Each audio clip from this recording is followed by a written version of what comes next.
Good afternoon, everybody, and welcome to another episode of the Big Blue Sports Podcast. I'm your host, Matt Volz, a freshman here at SUNY Fredonia. Today is Wednesday, April 12th. That is just after 3 p.m. Before we get going today, I would like to wish a very happy birthday to my mom. Today is my mom's birthday, so Mom, if you're listening, happy birthday.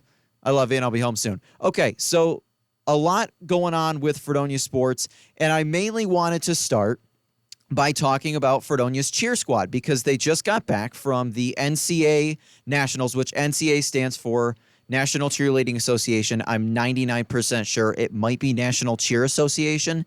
I'm pretty sure it's Cheerleading Association. National Cheerleaders Association. I knew I was going to screw that up. So the cheer squad was down there. This was last weekend. They actually ended up finishing in the top 10 of the intermediate all-girls D3 division, placing ninth. They had scored 86.8635. The overall winner was Salisbury University, 94.7245. And I looked at the results yesterday, and I saw that I think it was first through fourth was separated by like 1.2 points or something like that. So a very close competition. And this is actually the second year in a row that the Blue Devils cheer squad has finished in the top 10 of their respective division at the NCAA Nationals. So definitely had to have been a great experience, and congratulations to them. Now to women's lacrosse. They've started SUNYAC play recently. They're actually in action later today at 5 p.m. They're up at Buff State against the Bengals. This is their fifth or sixth SUNYAC. I'm counting in my head right now. 4, 5. This is their sixth SUNYAC matchup of the season. They haven't won one yet. They were off to a 5-2 start. They've lost 6 straight, but they've been 3-3 on the road, and that I think is something to focus on right there. You might have a little bit of a Sabres thing going on where there's been some struggles with the home games, but on the road they've been very competitive, very good. And the overall record is 5-8, but they've had some really close losses, some tough games. Their most recent outing being last Friday against Cortland, and Cortland's a great team. They fell by a final count of 17-3. Cortland's a really, really good lacrosse team. Fredonia was held scoreless in the first half of that game, but I mean Cortland had one player that scored 5 goals. They had another have 3. They had 3 athletes with 2 goals. So definitely a tough conference loss, but hopefully that first conference win can come later today up at Buff State. And then they're also in action this weekend, this Saturday at Potsdam. A little bit of a long drive, but a SUNYAC matchup against the Potsdam Bears. That one's starting at 11 o'clock on Saturday morning.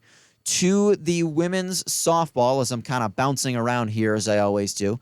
Women's softball, again, still looking for win number 2 on the season, looking for their first conference win as they've just recently started conference play. They last weekend had a couple doubleheaders against Buff State. They've had some postponements here and there, some games rescheduled, as you see that quite frequently with spring sports. That's been the case with baseball too, is a lot of times when you get into the spring season, especially beginning of the season, with where we are here in Western New York, although it's beautiful out today, with where we are, the weather leads to some issues and you get some postponements early in the season, but then those games get made up, hopefully, and it all balances out.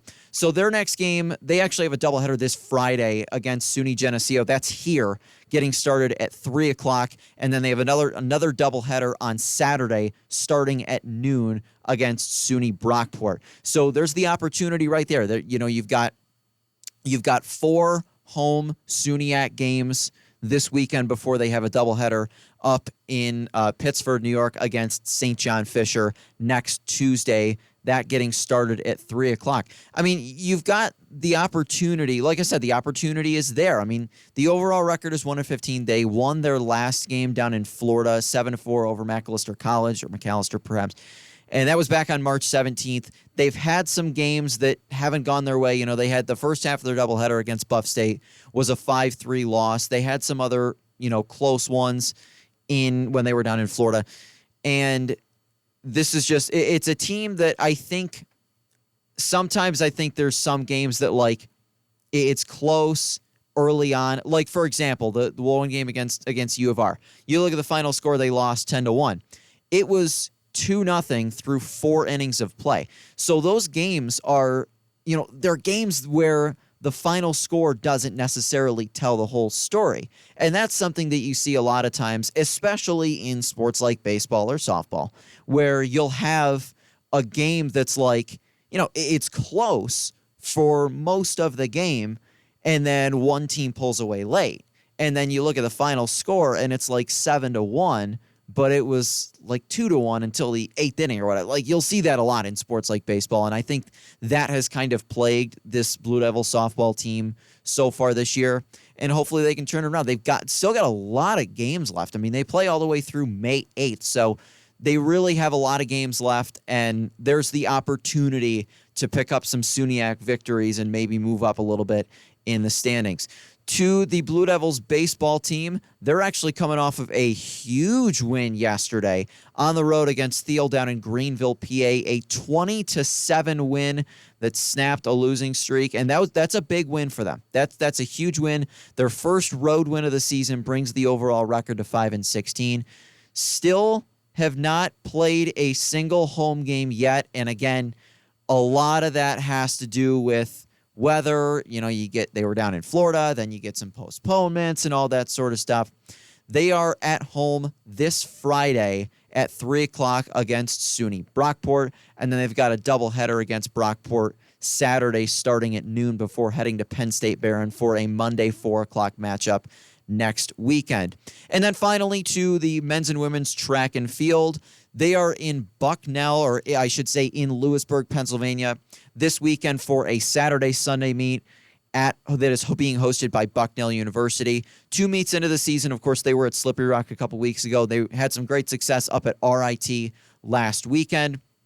And then after this weekend, like I've mentioned on the show before, the regular season for track and field, it just seems kind of short to me. I mean, they've got April 22nd, which is 10 days from now. They are up in Rochester against U of R. Not against U of R, hosted by U of R.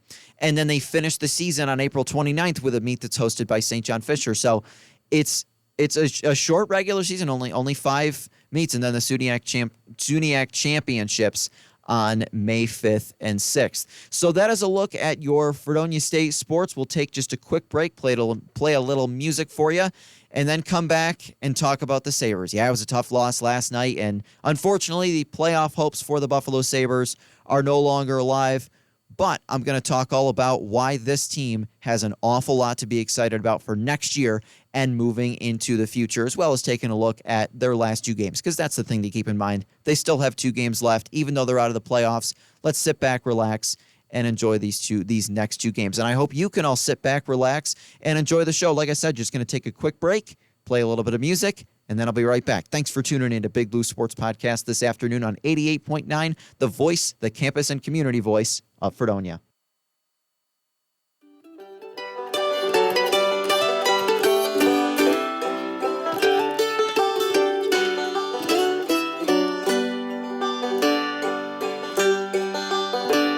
I knew a man, Bojangles, and he danced in the rain to hide all his tears and all of his pain. He would sing to himself a lovely refrain. Bojangles was his name.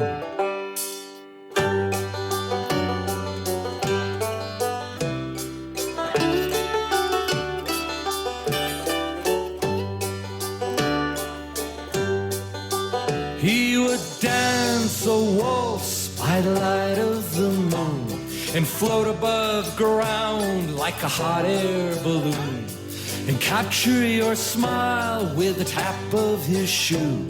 Bojangles was his name.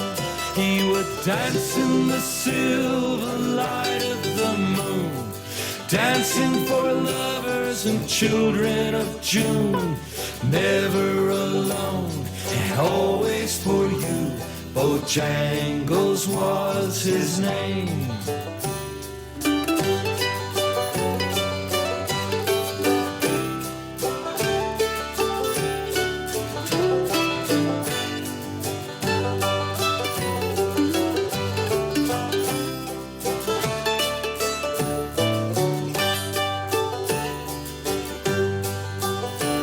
One night in September, moonlight pale, I spent with Bojangles in the county jail. He sat on a stool and told me a tale of a lonely dancing fool. He said, I once had a dog, I once had a wife, a home full of children and a carpenter's life. And when I lost it all, it cut like a knife.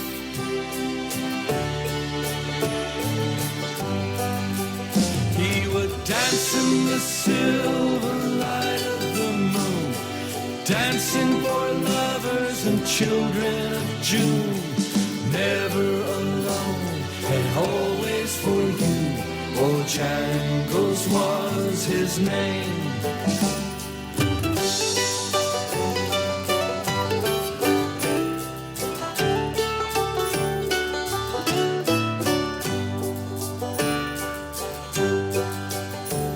I knew a man, Bojangles, and he danced in the rain to hide all his tears and all of his pain.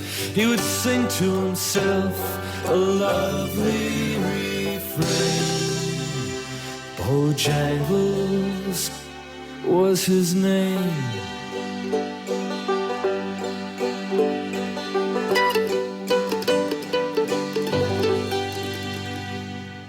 If you like to talk on the radio, If a song can make you smile, if you like to listen in stereo, up and down the county line, have we got the station for you? WCPS 88.9. Alrighty, welcome back to Big Blue Sports Podcast. So I feel like a lot of my shows in this semester or the last handful of weeks have honestly turned into Sabres fan therapy sessions. And that was honestly my thought last night when I was watching the end of the Sabres-Devils game, was that I might as well just dedicate an entire portion of my show to like Sabres fan therapy. And that's exactly what I'm going to do today. So the Sabres are out of the playoff race, unfortunately. A tough loss last night to the New Jersey Devils in a game that does not tell, the final score does not tell the whole story of the game. You look at the final score, you see, oh, wow, they lost 6-2. They gave up 3 goals in the third period. Wasn't even close. That's not the case. New Jersey had 2 empty netters. They had 1 goal. Jesper Boqvist's goal bounced in off of Henry Jokiharju's skate. Buffalo had a goal that was called back because of an offside.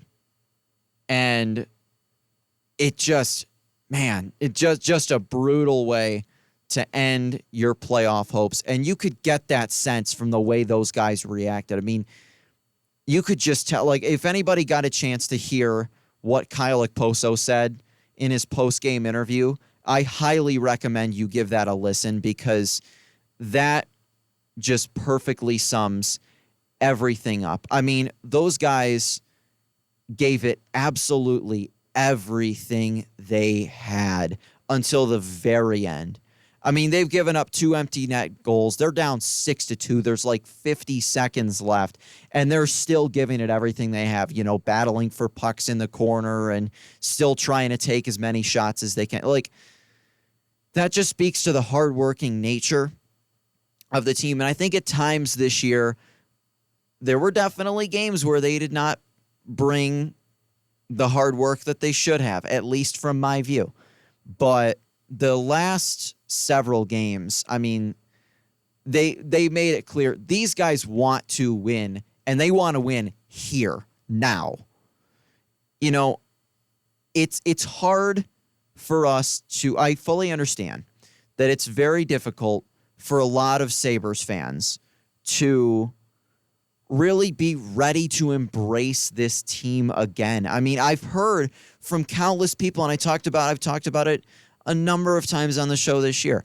I've heard from countless people that say, I can't bring myself to believe in it again because I believed before and it doesn't work out. And let me tell you, from anybody who might not fully get what that's like or what we as Sabres fans have been through for the last decade plus, imagine, and this is the way I explained it. I had a friend back when I was in high school who he would ask me, he asked me all the time, he's like, what would you do if it would be during football season? He'd say, what would you do if the Bills ever won the Super Bowl? And I used to have friends that would ask me, like, why do you get so bent out of shape over sports? Like, it's just a game. And the way I would always explain it to them is I would say, let's forget about the fact that it's a sport. Let's forget about the fact that it is a game. And let's think about this for a second. Imagine pouring your entire heart and soul. Imagine dedicating so much of your time and your life into something and probably pouring some money into it too. Imagine pouring everything you have into believing in something.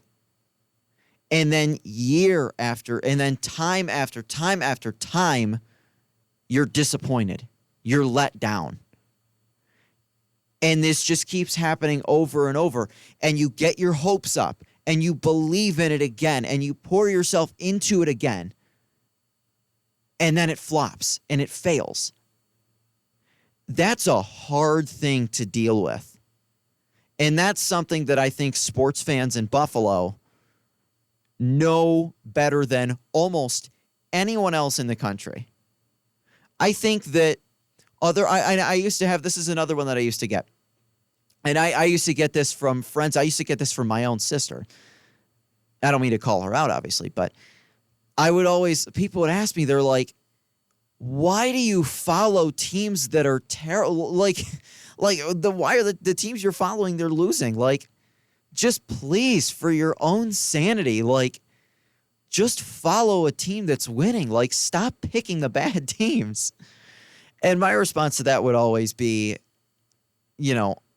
I can't ever just stop cheering for my teams. They're a part of my life. Like, the Sabres have been a part of my life since I was a little kid. I mean, I can remember I vaguely remember them in the playoffs when I was in first grade. That's the last time they made it. I can remember when years where the Bills were just, years where Buffalo was going they'd go 6-10 every single year, and they'd have a new coach or a new quarterback every year. And every year it would always be a feeling of, well, at least we have the Sabres. At least we have the Sabres to fall back on. And I remember watching, Ryan Miller in the goal crease. I remember watching guys like Thomas Vanek and Jason Pominville, scoring 30, 35 goals a season and leading this team. And then I remember when it all fell apart. I still remember the day when Lindy Ruff was fired. I remember the day when Jason Pominville was traded and Thomas Vanek and Ryan Miller. I remember all of that just crushing me. I mean, I am so attached to all of the sports teams that I follow, but specifically the Sabres, because the Sabres, I think, were the Sabres, I think, were the first team that I really started to follow, because at that time, and I'm talking when I'm 5 or 6 or whatever, so we're talking 2009, 2010, whatever. So the Bills are obviously not very good, and the Sabres are pretty decent. I at that time, when I was a little kid, I played soccer, so I understood the rules of the game, and I could understand hockey because it was somewhat similar to hockey. You know, like there were some rules that were relatively similar. And football, I didn't understand. It took me a few years to really understand football. So the Sabres were kind of the first sports team that I really got attached to. And I got attached to them, and then I watched everything fall apart. And that was very difficult. That was very difficult because everything fell apart. And then you had the tank for Connor McDavid, and you didn't get Connor McDavid. And then when it was like, you know, Eichel and Ryan O'Reilly and Sam Reinhart and Rasmus Ristolainen and Robin Lehner, Evander Kane, they signed Kyle Okposo. I remember like 2015, 2016-ish thinking, oh my gosh, like, here we go. You know, this team is going to be, these guys are going to be something. I'm really looking forward to this. This is going to be fun. And then it bottoms out. They finished last place in the entire league in 2017, 2018. They fired Housley. They fired, 2017 was when they fired Bilesma and Housley. I'm thinking, see, this is a bit of a problem. Like when you lose track of all of the coaches that have been fired, that's not good. But when that season ended, 2017-18, I remember thinking, oh my gosh, like, are we really going to just like plunge into another tank? Like, oh my gosh, like we can't do this again. And I remember when they drafted Rasmus Dahlin, and there were some moves that were made. You know, it was like when Robin Lehner was let go, when Ryan O'Reilly was traded, and then they brought in Jeff Skinner from Carolina. And I remember them winning 10 in a row in November of 2018. And that right there is what reminded me of what things could be like. I remember when they went on that 10-game win streak. I've been asked before what my favorite Sabres memory in my life is. And to be completely honest, from my memory, there haven't been a lot of great ones. You know, they haven't been in the playoffs since I was in first grade. So, of course, there haven't been a lot of great ones. But it was incredibly amazing. It was so emotional. It was unbelievable when they won 10 games in a row at the start of the 2018-2019 season. It was late November, right around Thanksgiving-ish in 2019. And I still remember that night when they were playing the San Jose Sharks. And I remember when Jeff Skinner scored in overtime to seal Buffalo's 10th straight win. That building erupted like nothing I had heard in the last, I don't know, how many years. And that was a reminder of what hockey in Buffalo could be like. Because for a lot of fans, the memories of this team being successful are fading.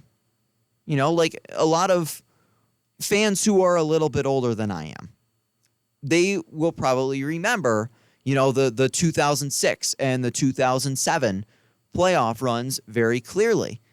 You know, they remember when we had guys like Drury and Briere and Brian Campbell, J.P. Dumont, Tim Connolly in Buffalo.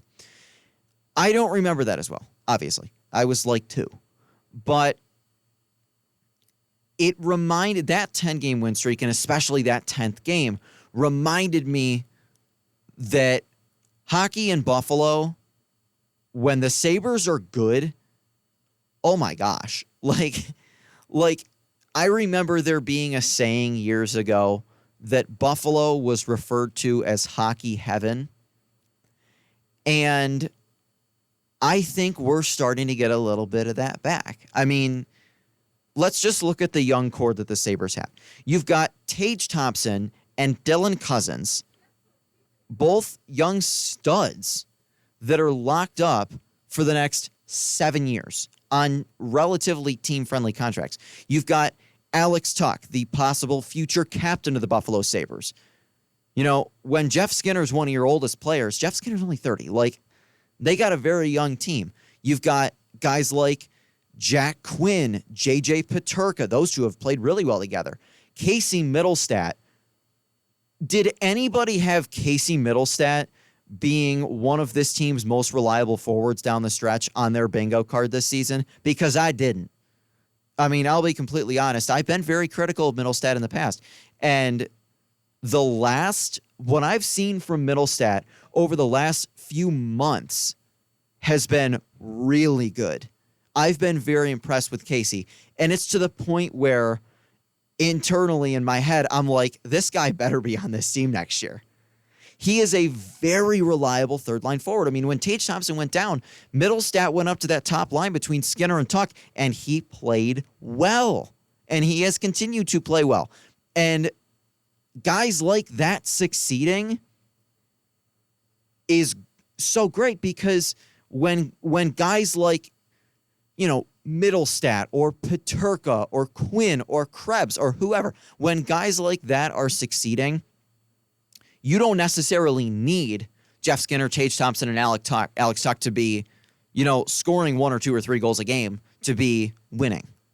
You don't need that line to be your end-all, be-all. It's good. It's a good thing. And that's something that's eluded the Sabres. And I'm really, really excited. I'm struggling to contain my excitement about what next season and the next handful of seasons could contain. I still think there's some changes that need to be made. Absolutely.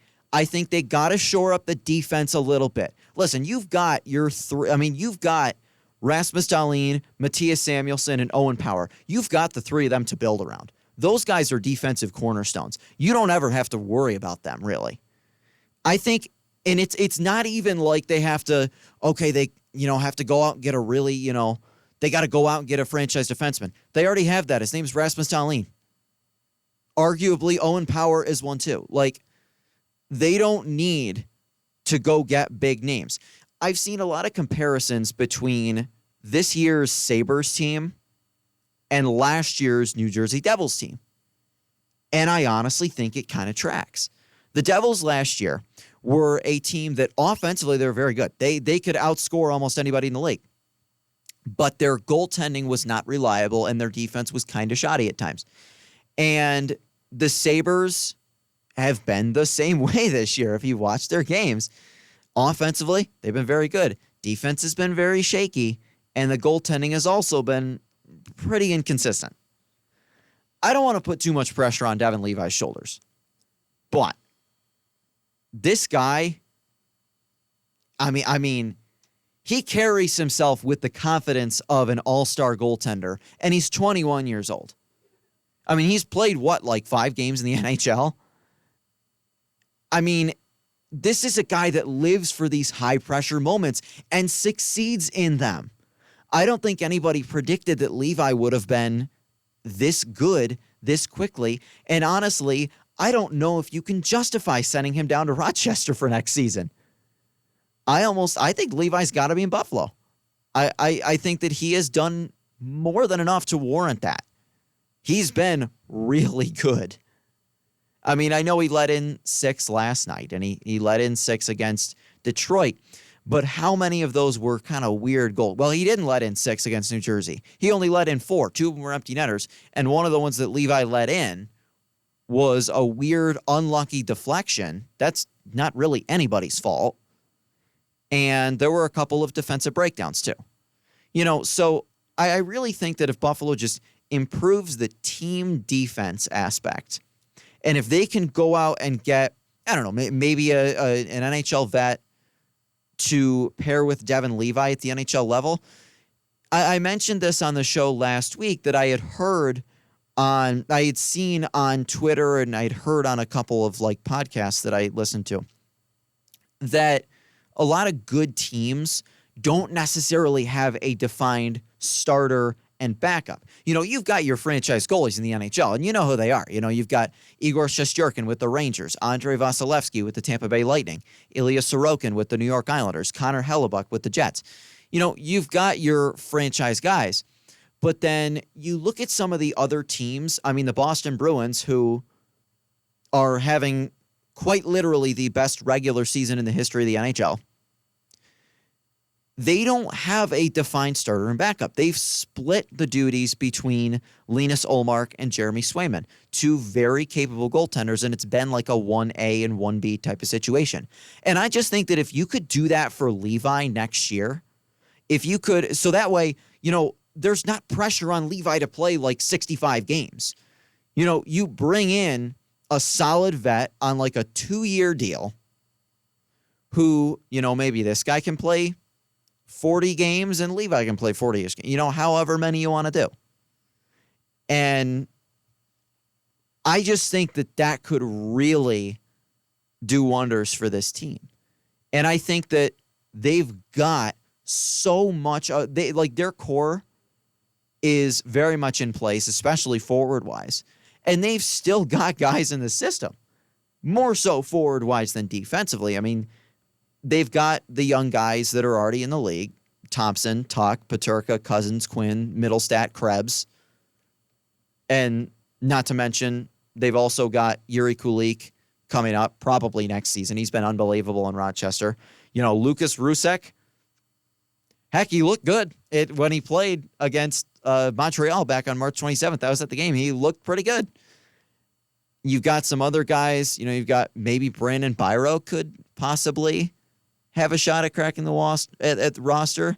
Maybe Linus Weisbach could be a candidate to be between the NHL and AHL. Matt Savoy, we don't know about him. He can't play in the AHL next year because of his age. So he'll either be in the NHL or he'll have another season playing in the WHL. But defensively, yeah, okay. You've got Ryan Johnson, and there's been concern, is he going to sign? Is he not going to sign? I think we need to chill a little bit and believe that he's going to sign.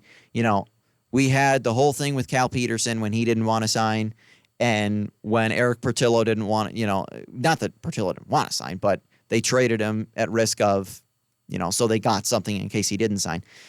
And I just think that, honestly, you've got a really bright future. I think you shore up that defense a little bit and get a bona fide NHL goalie, not even like a superstar type of guy. You go out and get a bona fide goalie to pair with Levi. I think that the thing is, too, you've got to remember the Sabres have a lot of cap space. And I know they're going to have to, eventually they're going to have to lock up guys like Quinn, Power, Dowlings, not Samuelson, he's locked up. But they're going to have to sign these guys to long-term deals. But right now, you got guys on their entry-level contracts you could capitalize. I personally believe that this was the last season of the playoff drought. I think they're going to be in the playoffs next year. And let's just take a second to think about what that's going to be like when this team does make the playoffs, whether it's next year or not. I think that you are going to see just a load of Sabres fans rushing back to embrace this team with open arms again.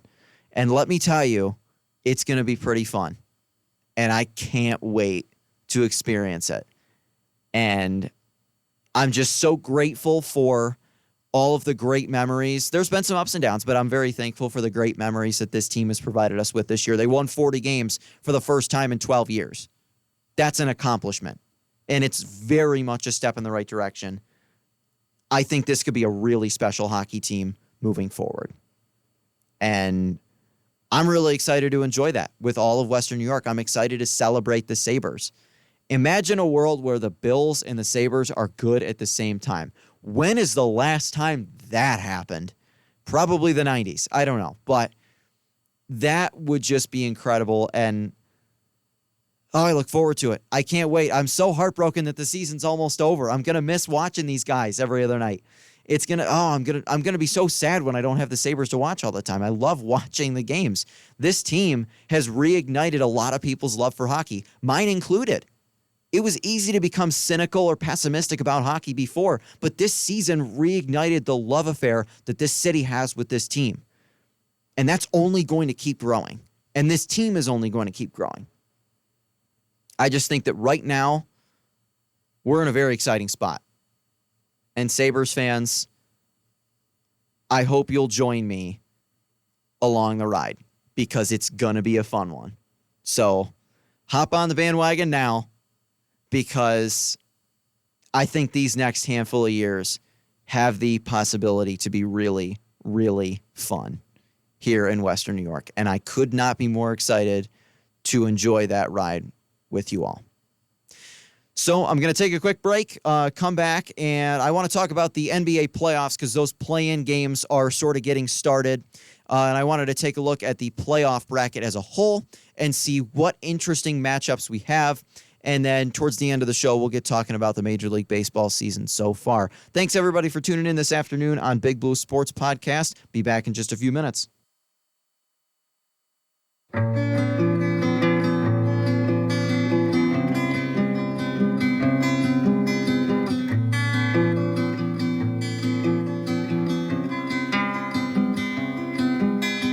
Advertised believing you were free.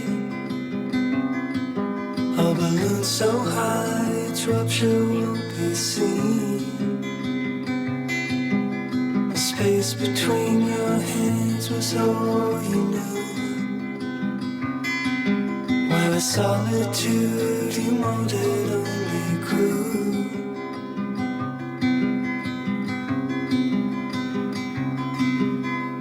Here now above the throne,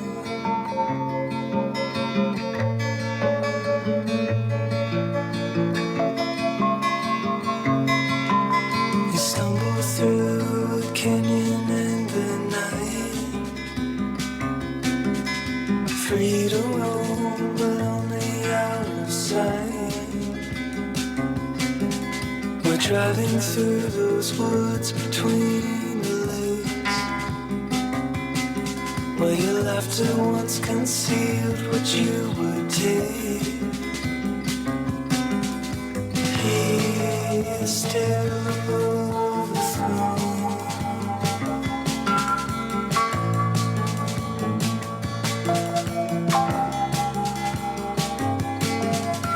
here still above the throne.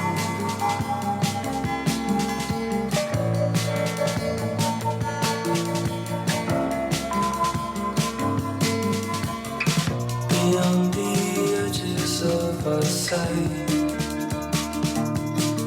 and the only sound that's ever on your mind, the shifting sands beneath your feet, where the moon slips out and dances on the sea, tracing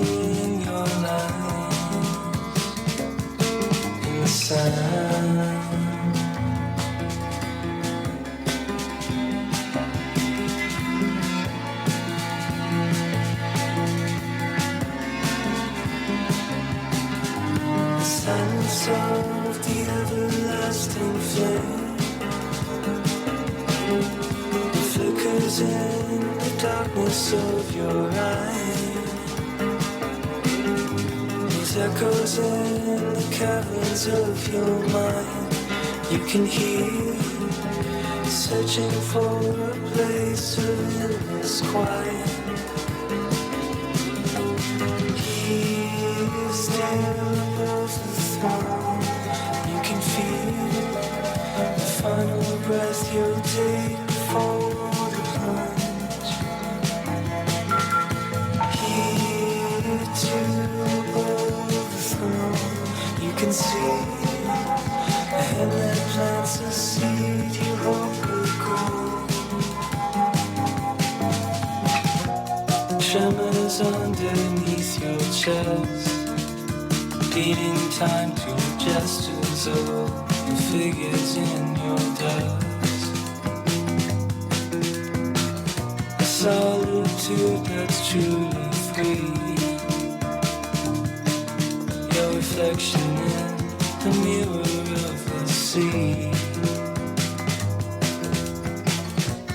tracing your lines in the sand,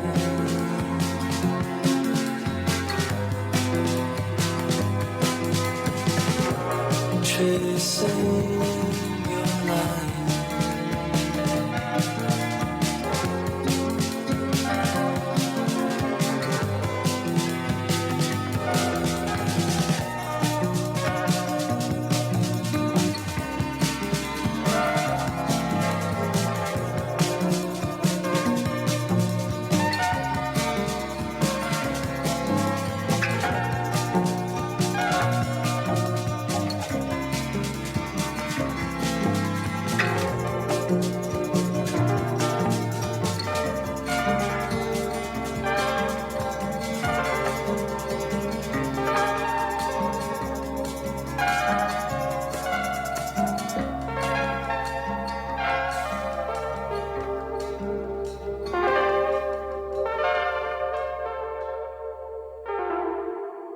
Fredonia Radio Systems presents The Local Lowdown, the place to be to keep up with your local music scene.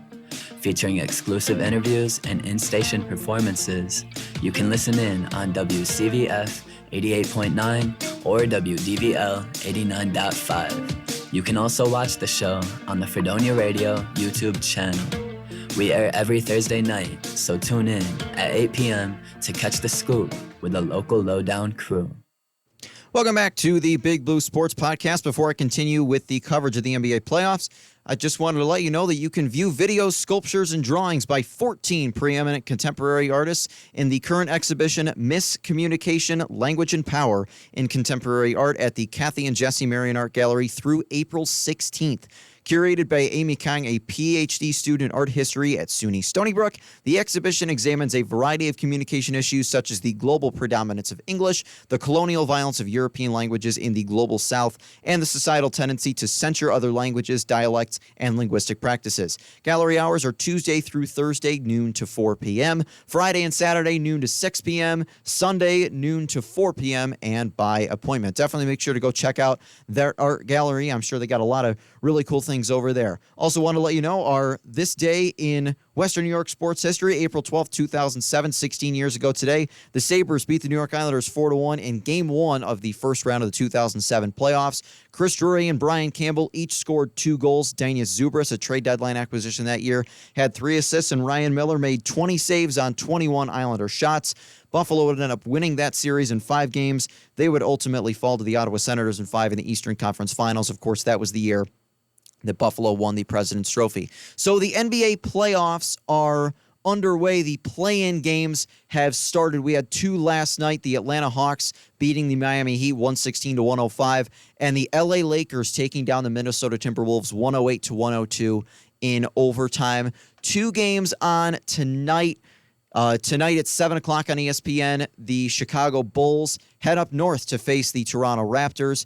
And at 9:30, the Oklahoma City Thunder head down to the Bayou to take on the New Orleans Pelicans. And then these games will finish up on Friday night as the winner of the Bulls versus Raptors game will head down to Miami to face the Heat at 7 o'clock on Friday. And then the winner of tonight's Thunder versus Pelicans matchup will head to Minnesota to take on the Timberwolves at 9:30. So, that should say the Lakers if the Lakers won. Anyways, the NBA playoffs are set. Once the play-in is over, it should be a fascinating playoff bracket. And I thought that because I did the tournament challenge for the men's and women's, I thought I'd do it for the NBA. Why not? And then we'll do it for the NHL when their playoff bracket is set. So in the Eastern Conference, the top seed Milwaukee Bucks will take on whoever emerges as the 8 seed. The Atlanta Hawks have already locked up number 7. And the Atlanta Hawks have already locked up number 7, so it'll either be Miami, Toronto, or Chicago against the Milwaukee Bucks in the first round. I'm going to take Milwaukee. I just think that Giannis Antetokounmpo has this team rolling. You know, Milwaukee is a very good basketball team. I'm going to pick the Bucks. The 4 versus 5 matchup in the East, the Cleveland Cavaliers against the New York Knicks. Now, I'm going to try and avoid any bias here. I want to let everybody know up front, I am a New York Knicks fan, so I'm going to avoid any bias up front. That being said, having watched the Knicks games this season, they've played well against Cleveland. They just beat them in Cleveland not long ago. I'm going to pick the Knicks to win this series. I think New York really has a good thing rolling this year. If you haven't watched them, give them a watch. They've been pretty good. The 3 versus 6 matchup, the Philadelphia 76ers against the Brooklyn Nets. The Nets were a team that was projected to be at the top of the East this year. You know, they went into the year, they had Kyrie Irving and Kevin Durant and James Harden and all that. Of course, we know that has kind of fallen apart. They still made the playoffs. I don't think they're going to be able to get past Philadelphia, though. I think Joel Embiid, again, has this team playing very good basketball, and I think Philadelphia advances to the conference semifinals. And then the 2 versus 7, the Boston Celtics against the Atlanta Hawks. Listen, Atlanta's played very well. You know, they just won their play-in game last night, but having watched the Celtics a fair amount of times this season, I really think that Boston is going to be Boston's going to be a team to beat in these playoffs, and I think the Celtics end up moving on.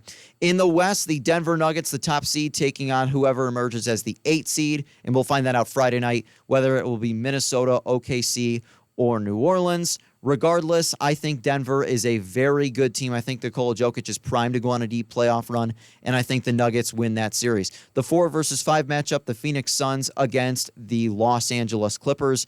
The Suns have been very good. You know, they have Devin Booker. They have Kevin Durant. I blanked on his name for a second.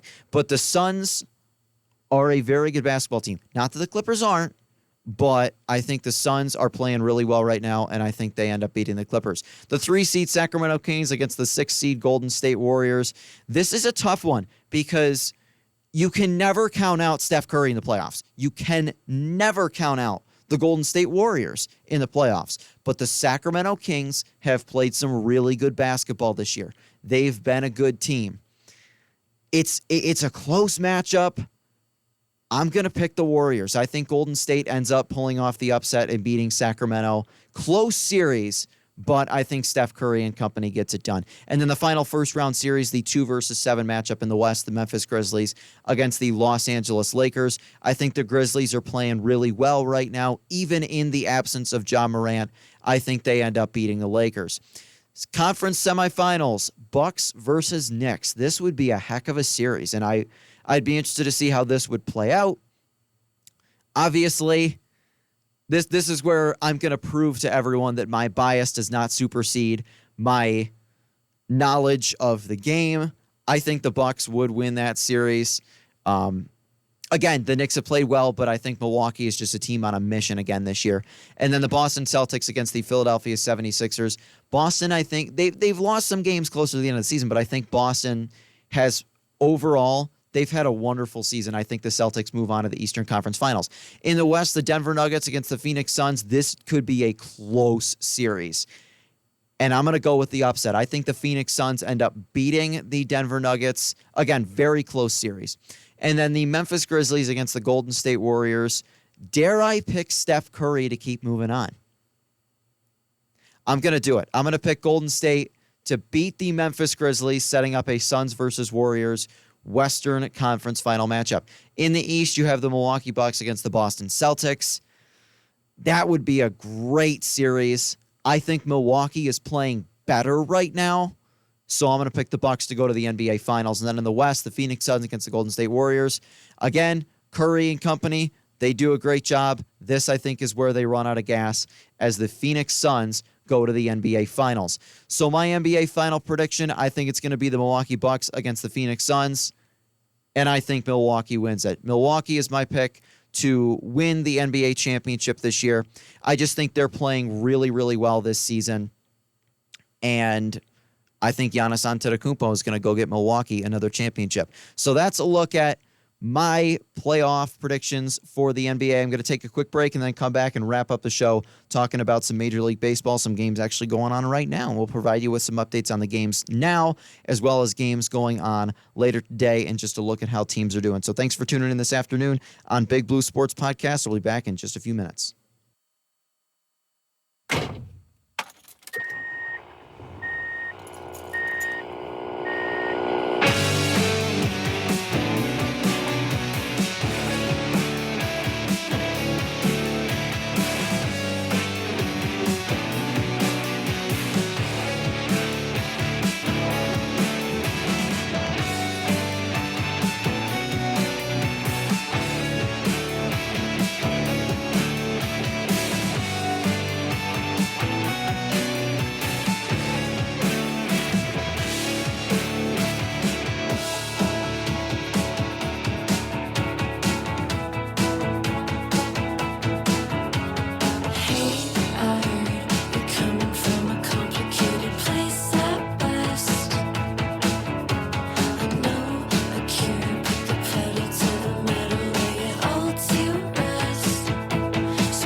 Here's another situation where the joyride ends.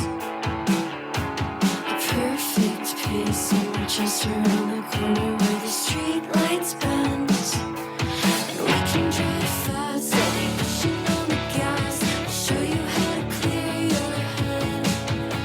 No matter where we meet, the silly heartbeats. It reminds me of the night you said,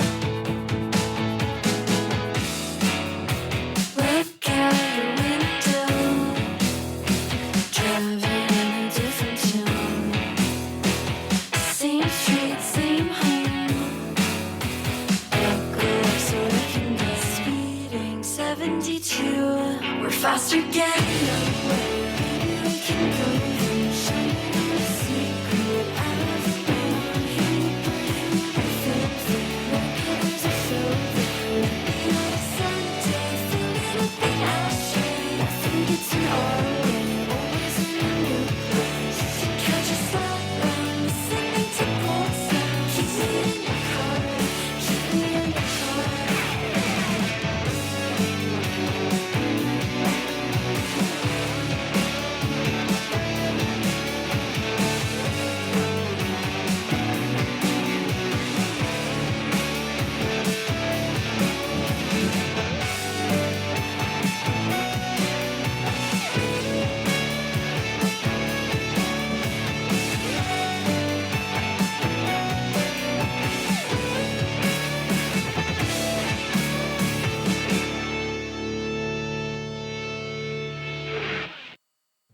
Welcome back to Big Blue Sports Podcast. To wrap up this afternoon's show, just wanted to get a quick whip around of the games going on in Major League Baseball. 3 games have already concluded today.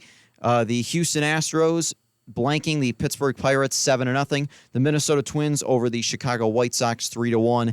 And the New York Yankees beating the Cleveland Guardians 4-3. That one in Cleveland. Few games in progress right now. After 8 innings of play from Citi Field in Queens, the New York Mets leading the San Diego Padres 5-2. The Padres' top of the order is due up when they come out in the 9th inning. Top of the 7th from Wrigley Field, the Seattle Mariners leading the Chicago Cubs 2-1. Top of the 4th from Coors Field in Denver, Colorado, the St. Louis Cardinals leading the Colorado Rockies 3-1. And then top of the 2nd from Chase Field in Arizona, the Arizona Diamondbacks leading the Milwaukee Brewers 1-0. Games on later today at 4:05. At Citizens Bank Park in Philadelphia, an NL East matchup as the Phillies host the Miami Marlins. 4:07 from Angel Stadium in Anaheim, the Los Angeles Angels hosting the Washington Nationals. 6:35 from Camden Yards in Baltimore, the Baltimore Orioles hosting the Oakland A's. 6:40 tonight on ESPN Plus from Tropicana Field in St. Petersburg, Florida. The 11-0 Tampa Bay Rays look to make it 12 as they host the Boston Red Sox. And their pitcher, Taj Bradley, making his MLB debut tonight for the Rays. 7:07 from Rogers Center up in Toronto, the Toronto Blue Jays hosting the Detroit Tigers. 7:20 from Truist Park in Atlanta, the Atlanta Braves playing host to the Cincinnati Reds.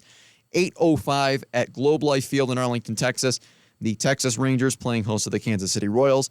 And then the final game tonight from Oracle Park in San Francisco, the San Francisco Giants hosting the Los Angeles Dodgers in an NL West matchup.